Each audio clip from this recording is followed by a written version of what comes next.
Hello, beautiful souls. Look who we have here, the lovely Renuka at channelingspiritworld.com. You will see her information on the screen, of course, and then it's always going to be in the description box in case you missed that. We also have Professor Erik, she is going to channel. We're going to talk about karmic relationships, romantic, the karma in romantic relationships, basically. Pardon my stutter. Hi, Renuka. How are you? Hi, Elisa. Eric is pacing up and down, and he has this Of course. whole bunch of information. He has a whole bunch of information written on his blackboard. And he's saying, Mom, it's karma in romantic relationships. Oh, He's saying many people don't understand that even romantic relationships are highly, highly karmic. And he's saying why I say highly karmic is because the amount and the intensity of the emotions that these relationships, tend to invoke in us. So he's written on the board romance, intense emotion, and karma, intense emotion. So he's saying "Oh, karma is so much connected to emotion. If we keep saying that karma is a lesson, karma means lesson, we have to understand that in this particular world, in the physical world, lessons come to us only through feeling, only through emotion. It's very difficult to learn or experience something in this world until and unless we don't feel. We don't feel an intense emotion which shakes our consciousness, just like we discussed in our earlier lecture. right. So But it's in we are emotional beings. That's why we are essentially made up of emotions, right? Yeah, and he's saying, but in where romance is concerned, where love is concerned, and we'll come to the definitions of it. He's saying most people think, oh, it's a past life connection, oh, it's a twin flame connect, oh, it's a soulmate connect. No, it Really? is, but yeah, it's not a past life, it's not a soulmate, it is first a karmic connect. Yes, the repercussions of it, the details of it, the aspects of it might be okay, it's coming from a past life. Okay, it's coming because you all are twin souls or you all are twin flames. He's saying, mind you, mom, all of these are different terms. Twin souls do not mean twin flames. Twin flames don't mean we have a past life connect. There are categories here where the souls take up so many options of various connects that they come in so that they learn a particular lesson, which is karma. So Right. if you and me, mom, are soul connections, we are soulmates, it only means we have come together on this physical reincarnation, on this journey of physical reincarnation many times. And that is why we are soulmates, because we have traveled together for so many times. Right. And he's saying soulmates means because we have traveled together so many times, we know each other, we recognize each other much better compared to other connections when we are in the body. Oh, yes. Well, when we're It's outside very the body in heaven, on the other side, we must We all know recognize each each other. other. We all know each other. Yes, we all know each other. We feel a connect. We feel a Yeah. bonding. We know there is oneness. We know we are created from the same creator consciousness, from the same universal energy. Saying, oh, there's nothing more to know and feel when you're at the original level of consciousness. But that knowing, that understanding, that connection that we feel when we are in the body, when we are supposed to forget everything, and yet we feel connected, Oh, yet we I feel see. a strong knowing. We have this intuitive knowing that I know this person, I feel this person, I think I know this person. That's what we call is a soulmate connection. And he's saying, mom, that will very organically come into your minds if you have met, when you have been in the body for many number of times, when you have taken reincarnations together for a number of times, because it's easier for the soul to recognize the energy not only when you are up there in the spirit world, but also when you're in the body. Even though you have forgotten everything, you recognize the energy. Everything is energy, even though your soul has forgotten. it's there is spiritual amnesia, and yet the energies will speak with each other. The energies will connect, and that connection will bring up that memory that, oh, I know this energy imprint, I know this energy signature. And that's what we call a soulmate connect. Now, Singam, in this soulmate connect, then you choose before reincarnating whether it will be a romantic connection, whether it will be a son and a mother connection, whether it will be siblings, or whether it will be best friends. He's saying soulmates don't necessarily only mean lovers. Soulmates means those souls who have traveled together a lot number of lifetimes, and they know each other when they take in the body. Now Have let's come to, yeah, what that, now he's saying let's come to romance. Yeah. what have we been mostly, Eric and I? He's saying, Mom, we have exchanged being the mother and son. We have been siblings also. Oh, I see. Okay, that's nice. And he says, like we discussed last time, Mom, whatever the kind of connect we are currently in our physical reincarnation, a past life connect, which is affecting this life, the relationship pattern in that reincarnation will keep affecting the relationship pattern in this reincarnation. That's what we discussed in our last lecture. You think what we are discussing today is the karma involved in romantic relationships. But first, we need to understand what are romantic relationships. These are very different from what we call twin souls and twin flames and soulmate connections. It is just a karmic contract where you have chosen to exchange lessons by falling in love, rising in love, whether it is attachment, whether it is lust. He's saying, Mom, there are so many terms that come into the picture when we talk about so-called romantic relationship in this lifetime. And he's saying, first of all, we need to understand the difference between love and romance. Romance is something that the excitement, the high that you feel for a limited period of time, and it is also stemming from the fact that we have met each other in the body in previous lifetimes. So that knowing will sort of create a connection, a bond, and it will create that high and that excitement, and that's what we call romance. It's a It's court. unlike it. It's kind of the courtship phase of the Yes, relationship, right? yes, yes. He's saying once that feeling wears off, and if you still find attracted and attached to the other person, to the opposite person, that's when it becomes attachment.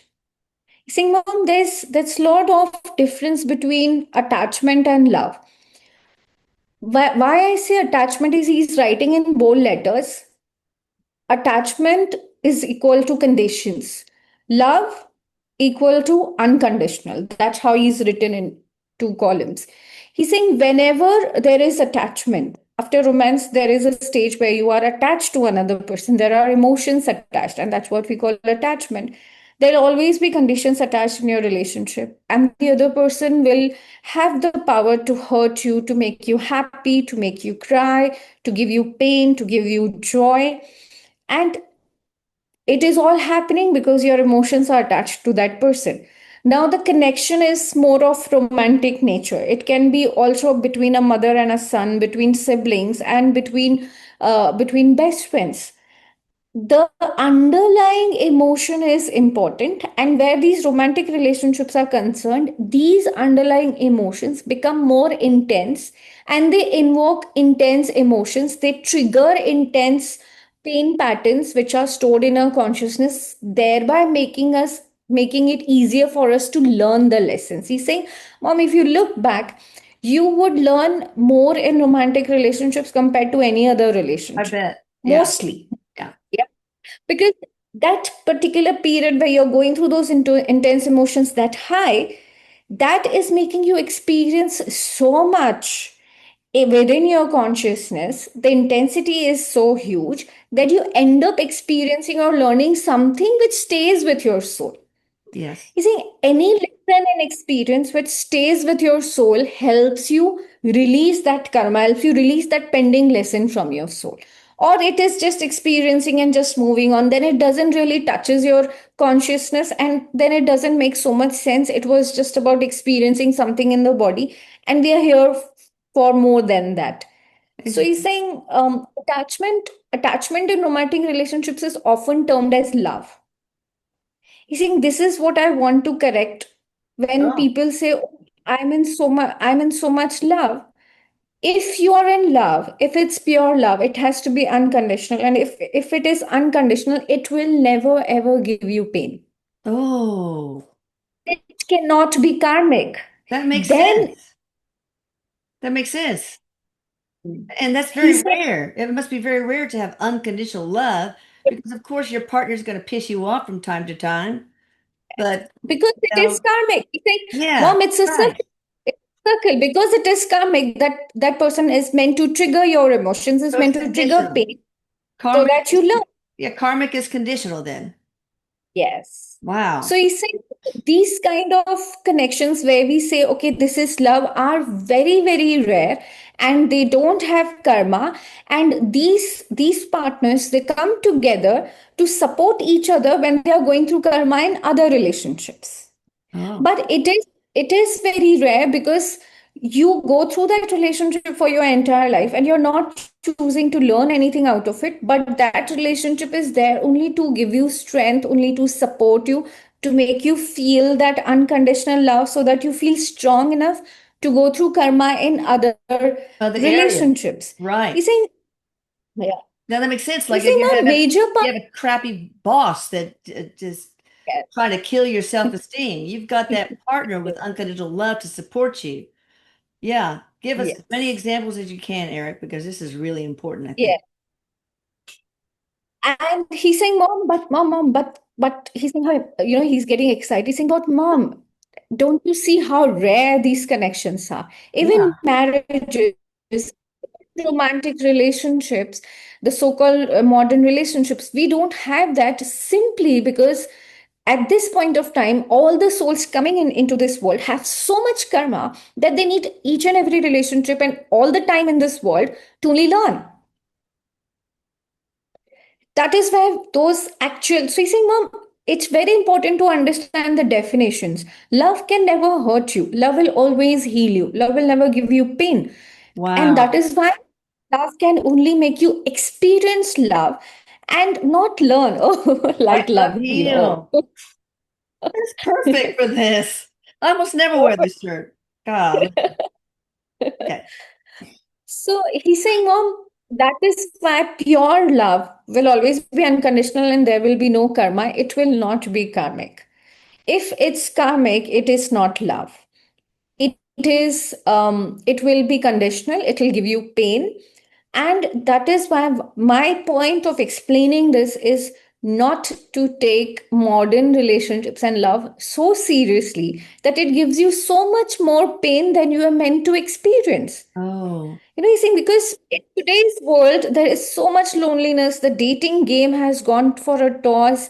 The relationship patterns have become so toxic, so abusive, and people are losing it, and they don't feel connected. Marriages are not sustaining. The yeah. divorce rates are at all-time high. You think because mom, people are expecting so much out of their partners when their partners are here only to make them experience and learn. The so-called true love, which is rare between partners but is easily available, comes only from within you. Yeah.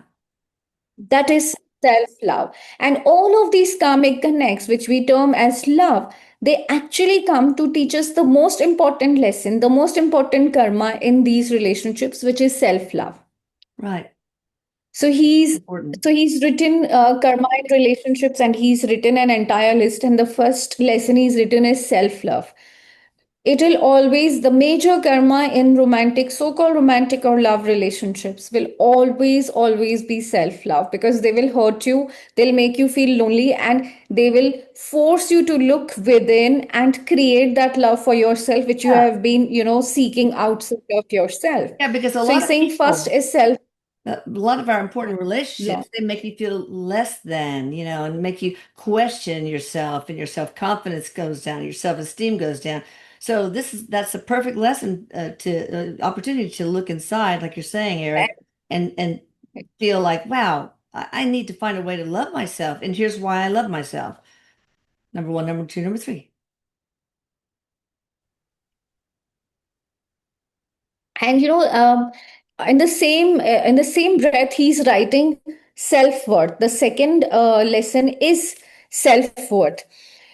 He's saying first is self-love, then second he's written self-worth. He's saying because mom, obviously we don't feel we are worthy enough, we are enough for ourselves, and that's why we seek happiness and love outside of ourselves. He's saying, I am not saying don't seek relationships, don't seek companionship.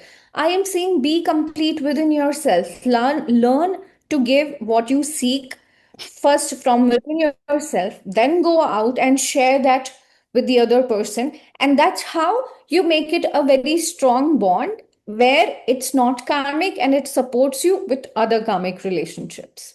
So he's saying the major cause of hurt and pain and grief in today's relationships is mom, because we seek things outside of ourselves. We are so empty ourselves inside. Now, what we are seeking, everybody is seeking, but nobody is trying to give. Nobody's trying to, get into the reserves which are Yeah. already there within ourselves. And everybody is only seeking. So nobody is giving. No, but And everybody that is, has way too much pressure on their partners to fill the void. It's like I want I want to feel love. I want to feel love within. It's your responsibility to make me have that feeling. So yeah, that's not cool. When really the but partner's there just to help you learn and yes. especially I learn to think, love yourself. and there is no one who is sitting to give. There is no one sitting there and calling out to people, come, I'll give you love. Everybody is seeking love. When everybody holds that love within themselves, because they are souls, part of the creator, and the creator energy is love energy. It's the love consciousness. So Yes, we have only forgotten that love is within ourselves, and we keep seeking and saying, but mom, easier said than done. It's easy to talk about it, it's easy to lecture about it. And he's saying, I understand that. But if we take some time out and understand what is it that we are seeking from our relationships, and see if we can give that to ourselves. And many times he's taught me, and I keep telling him, it's very easy to lecture self love. I don't know how to love myself. it's you know hard. I don't, yeah, it's difficult. From where do I begin? Is it psychological or is it emotional? What do I need to do to make myself feel loved if I'm not receiving love from outside? And the very first thing that he said was, what does the other person do which makes you feel loved? Is it when someone gives you certain beautiful gifts, you feel loved? Or is it when they tell you I love you? Is it when they hug you? Is it when they take care of you? Is it when they take care of your likes and dislikes? What are those things? What are those moments where you feel love? Those fleeting moments which you enjoy with your partner where you actually feel loved. He's saying, note them down and then try and do those things for yourself. Don't wait for your partner to do that for you. Do that for yourself. You love it when your partner takes you shopping. Go take yourself out for shopping. Go buy You gifts know? for yourself. Yeah, go buy gifts for yourself. Go cook something which makes you feel loved. And he's saying these small physical acts will ultimately bring you to an emotional quotient Yeah, there's at a the place. love languages. How many love languages are there, Erik? Five or seven or like Think five. He's written flattery. five. They're five. Yeah. Five, yes. So figure out that your partner's love language and your own love language, and then you can give that to yourself. If even if it's Yeah. physical affection, give yourself a hug every once in a while, people, Yeah. and say, I am lovable. I am whole and part of God, our creator. Therefore, I am love. So he's saying, Mom, it's all about not seeking outside, but trying to search it within ourselves, going within and finding that within ourselves, the entire reservoir of love, the entire resource of love is within our souls. And he's saying, Mom, so much of the karma in romantic relationship will get over if you just learn that one precious lesson of self-love. And he's saying next comes self-worth. And then he's written loneliness also. He's saying, Mom, it's the biggest chronic problem of this entire world, loneliness, where people feel so lonely even while they are in relationships, And that's a that lack of they are self-love, right? ready to go. Yeah. That's a lack of Yeah. self-love, right? Loneliness is pretty much no self-love.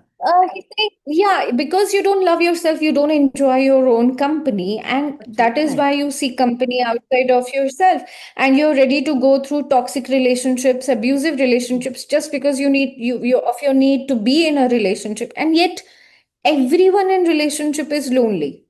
Even then, everyone It in a can be, relationship yes. still feels lonely. Lack of Yeah. self-love. So he's saying that loneliness we need to understand and realize, mom, that he's showing that a soul drops from the creator energy, from the universal consciousness. The moment the soul separates from the universal consciousness, the soul starts feeling lonely. The soul starts feeling that separation. The Yeah. soul starts, there is, easy mom, have you noticed, you will always, there is a feeling of waiting for someone who will come and, save you from your troubles, save you from your trauma, come and heal you. He's saying every soul will have that underlying waiting, hoping, and that need for a savior. He's saying, mom, that inherent feeling is coming from our original consciousness. The minute the soul consciousness separates from universal consciousness, it starts feeling that pull back to that consciousness, because that Mm, is the end of the journey. If that pull is not there, the soul will not work towards merging back. The soul will not walk the path. Soul will not come onto the journey that it is meant to come on. right. So that thing is so much inbuilt, it is so much automated in the soul from the minute it separates from the creator. And that feeling is so strong that once the soul takes on the body, and this happens with majority of the feminine beings, he's saying, because feminine beings are so soft, so they feel this feeling, Oh, this waiting, this hoping, this romanticizing of, of someday finding a partner who will be their savior, who will be their prince charming. See, but that feeling is coming from that original consciousness, where wow. the soul is feeling separated from the universal consciousness and wants to merge back. That feeling of waiting for that union. But But separation is as an illusion, though, right? It's yeah, really an it's an illusion illusion. that we're It's still, an even though we're dropped from the creator, we're still whole and part yes, of that creator. So that makes it yes. difficult to comprehend. Yeah, but the soul is still on the journey to realize that. Right. And Yes. when it takes on the body, when it takes on the body, because of the mind and the impressions and sanskaras of the physical mind, of the physical world around us, we mistake that feeling as though we are waiting for a romantic partner, for a romantic relationship. And we are hoping for a savior to come in and protect us and, take us away from our problems. We just romanticize it. Right. Then we have then we have our Hollywood movies and Bollywood movies to make us feel, to romanticize the entire feeling that we are feeling. But Hallmark, originally, the Hallmark Channel, one of my favorites. I always know within 5 minutes who's going to hook up with who. Oh, but yeah, absolutely. So listen, a lot of people will order the Bringing in Love scalar service. And I noticed that, sometimes Eric will automatically include some other service that they, even if they didn't order it. And very hmm, often he will have me do the self-love, trauma release, inner child healing at the same time. Because I think that people who are looking for love, they need to love themselves or they will not attract that partner. Is that why you're doing that to me and making me work even harder, Eric? he's saying, Mom, there's so much more. But yes, the inner child healing is a major part. And I'm glad you pointed that out, because our inner child, even after we grow up, if we have wounds in our inner child, the inner child never felt loved. So that inner child will always keep seeking that love, keep searching for that love, even after we have grown up, even after we have passed our marriageable ages, and even if we are in our old ages, we that inner child is still seeking love, is still searching for love. And that is why inner child healing plays a huge role when you are doing the love scalar service, because it makes the inner child feel loved. Yeah. Mother Mary helps And me with that. She's part of my divine team. oh wow. Yeah, I Yeah, we imagine her totally. loving on that little inner child. So that somewhere, heals the inner child's need to be loved, to be taken care of, to be held. And that heals the person a lot. And that makes the person, stop seeking it so much outside, or maybe, come out of a toxic or abusive relationship. And that really helps. So, you saying, Mom, that's one major part. And he's saying, it's so much to do with karma again, mom. It's if your soul has not learned, It has to invite and attract a relationship. And romantic, none other than romantic relationships have this powerful, capability of making you feel that love and then pain, which is the opposite of it, and hence learn the lesson out of it. Why But is we that? have to. Why is that? Why does it have that kind of power? Is it He's saying, Mom, because expectation? here He's saying, Mom, here because the attachment gains a different power, different strength altogether. Oh, He's saying, yeah. Mom, with blood ties, it's very much natural to feel for your child, for your parents, for your siblings. Here is someone who is a stranger, and yet that stranger feels known. There is this intuitive knowing which sort of creates an excitement. He's saying, Mom, uh, everyone in today's world is so much geared towards excitement. The social media, Oh, yeah. everything is driving you towards that dopamine hit, towards that excitement, towards that high vibe, the drugs and everything. All of them are wanting to make you feel all of that, and you're so used to make feel that romantic relationships are also becoming a part of it, and they want that change, they want that high, they want that excitement. And if they don't get it, that same high turns into a low, and it makes you feel again intense emotions on a lower range, and that's Dopamine how you crash. learn. Yeah. Wow. I think, but the problem is once they go low, they don't have any means, they don't have support, they don't have wisdom, they don't have the tools to heal themselves, understand why they are feeling that pain and come out of it and release that karma basically. Saying, Mom, it all boils down to karma, it all boils down to lessons. Every relationship is a karmic relationship, every relationship comes to teach us. We won't get into a relationship if there is no karma involved. Do You you will think that, just not feel it. yeah. Do you feel like romantic relationships and the karma that, obviously is embroiled in them is pretty much the whole responsibility of that relationship is to make us learn how to love ourselves? Is it about self-love pretty much exclusively? Maximum, Karma? primarily it's love, but it will teach you so much more. It will Well, teach you, it will ultimately bring you to unconditional love, the most truest love, that it will help you bridge the gap between attachment and love. It will help you understand the difference between attachment and love. Until you're attached, there will be conditions, there will be pain, there will be negativity, and there will be lessons. Once you have crossed that bridge, you come to a place where you experience unconditional love, where you only love, there are no conditions attached, and because there are no conditions attached, there is no pain, there is no lesson, there's no karma, and you just experience that high of that unconditional love, where your love is dependent on nobody else, on no outside condition, no exactly. situation, no If emotion. you can imagine yourself in a log cabin near a lake and you're totally self-sufficient, you fish for your food, hunt for your food, grow your food, and you can still just like be without anybody and still just It's feel very love for much. yourself. That's just imagine that, people. Imagine being all alone and loving yourself and have that kind of power. He's saying, Mom, it is the karma of romantic relationships to bring you to a point where you realize you are enough. Yes, there we You are go. love yourself. You are love yourself. You're not lonely. You can be the best companion for yourself. But he's saying, don't take me wrong. I don't mean you should not have companions and partners. You should not have relationships.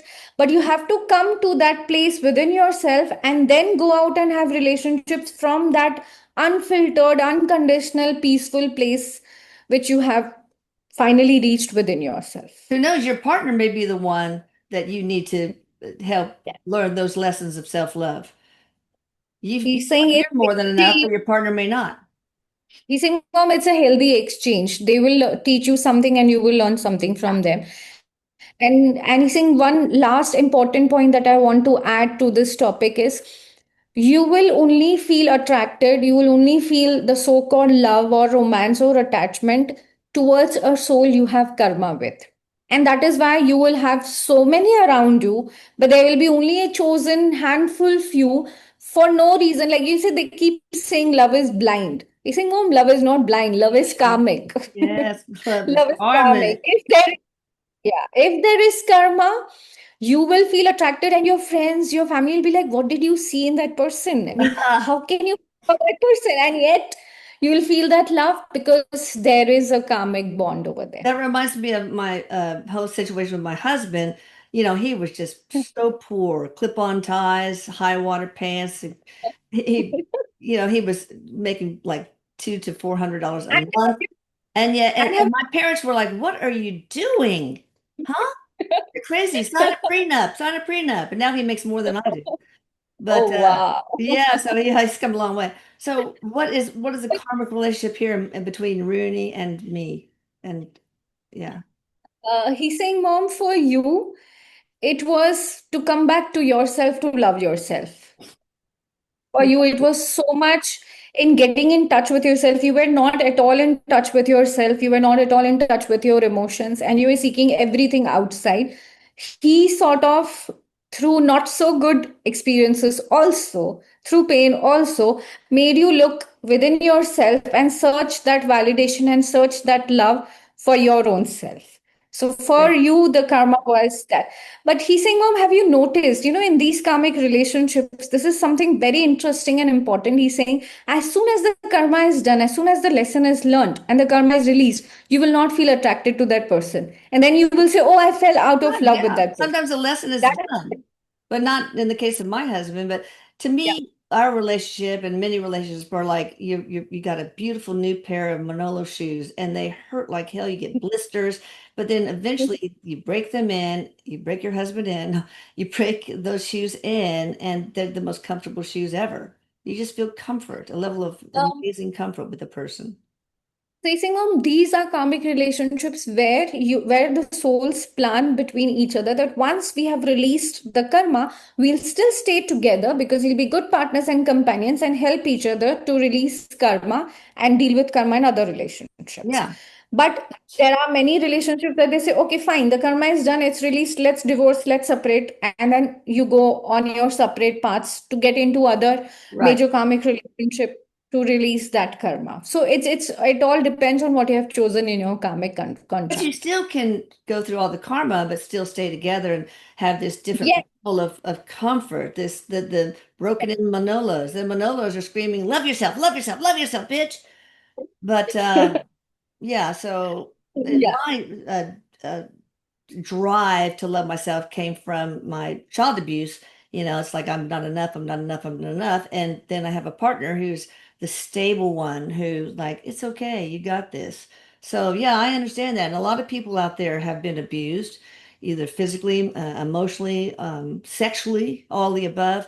And so the journey, the karmic journey to love yourself is very, very heated and charged and difficult. It's a rocky road, but it's definitely doable with the right partner. He's saying, Mom, to love yourself, you need to first connect with yourself. And so much in the romantic relationships will help you connect with yourself in so many ways. Your sexual drive, your expectations, your desires, your emotions, your pain, your expectations, so much you will understand and realize when you are in a romantic relationship, and you'll keep coming back to yourself, you'll keep getting in touch with yourself and so many aspects of your own personality, and that will create a bond with yourself. And the second stage will be learning to love yourself. First it Yes. is knowing yourself. Right, right. That makes sense. Interesting. This has been just a fascinating topic. Anything else you want to share before we close? He's saying, Mom, it's an entire circle. Where there is karma, there will be attraction. You will not get into a relationship. You will not feel attracted. You will not feel so-called romance, love, and attachment if there is no karma. Right. And that is how you will understand whom you fall for. It is not about the people. It is about your karmic contracts. So, in only when there is karma, you will feel love, romance, attachment, and that romance and that attachment will be only to pull you into, lure you into a karmic connect so that you learn. And that is why initially you'll see there is this high, so that you're lured into the relationship. Once you come into the relationship, that high wears off and all the issues start in the relationship. The karma is activated, the lessons come to the surface, you go through issues in the relationship, and if you're strong enough to learn those lessons, to still be together, you will learn, the karma will get released, and you'll still be together to help each other with karmas in other relationships. Or Oh, maybe you don't. Yeah. He's saying, Mom, how does these romantic relationships work? There is attraction, there is excitement, they come together, and then there are issues, and then you go through those issues, how you handle those issues, whether you solve those issues or you just leave each other and go, that will tell you if your karma is being released or not, and you choose to stay together or not. It is all about karma. The karma lures you in, the karma makes you feel that high, makes you feel that romance and attachment. And that is why every relationship will have issues. No matter how much love you have, how much attraction and Issues, excitement there is. issues, issues. SHOES. That's There it. are issues. Yeah. No, that's So he's saying it's all about karma, and we romanticize relationships a lot, and that is why we suffer a lot. If we look at them in through a spiritual mirror, we'll be able to take it more lightly. We'll be able to understand it's not about the other person, but the lessons our soul has chosen, and our relationships will get much more smoother, much more longer, and there'll be less loneliness in this world. And yeah, there will be better, stable, long-term relationships, which is the need of the hour. well, early on in my husband and our relationship, he would make fun of me wearing these velveteen kind of shirts. He called them Elvis paintings, and he got so mad, and it was very insulting. It's like that was a expression of the lack of self-love in myself. I could have said, "F you, man. I love these shirts, man. And I'm gonna make you wear them too." Um, but then now we've worked out our karma, so now we're working on karmic relationship with other people, like my a sibling here, a sibling there, that we're Yeah. trying to, figure out basically and solve that karmic issue. So once our karmic issues were resolved, now we got to work on other ones. God dang it, it never ends. Yes. It's just that you have a partner beside you which who will help you and be Yes. your companion while you go through lessons in other relationships. So there we So go. that is an add-on, that is a bonus. Yeah. Yeah, bonus. That's a plus. All right. Well, thank you, Renuka, and thank you, Professor Eric. This was really so great. It's going to get so many views. Oh, you guys, please hit subscribe and the like button because you know you like this. Check out Renuka in the description box below. And of course, it has been on the screen. Maybe it's going to pop up now. All right. Thank you, guys. I love you all. Love you, Renuka. Love you, Eric. Oh, love you. Bye. Bye, mom, he's saying. Bye.